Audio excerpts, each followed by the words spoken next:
اعوذ باللہ من الشیطان الرجیم بسم اللہ الرحمن الرحیم السلام علیکم ورحمۃ اللہ۔ لا الہ الا اللہ کہنے پر بخشش۔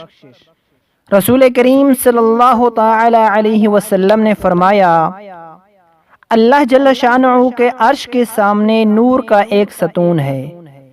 جب کوئی بندہ لا الہ الا اللہ کہتا ہے تو یہ ستون ہلنے لگتا ہے۔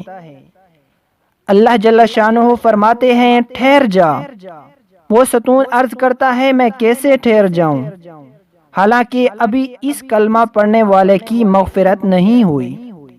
اس پر اللہ جل شانہ فرماتے ہیں اچھا میں نے اس کی مغفرت کر دی، چنانچہ وہ ستون ٹھہر جاتا ہے۔ اس کا فائدہ یہ ہے چلتے پھرتے اگر اس کلمہ کو پڑھنے کا معمول بنا لیں تو یہ آسان بھی ہے اور ثواب عظیم کا ذریعہ بھی ہے اور مغفرت کا سامان بھی ہے۔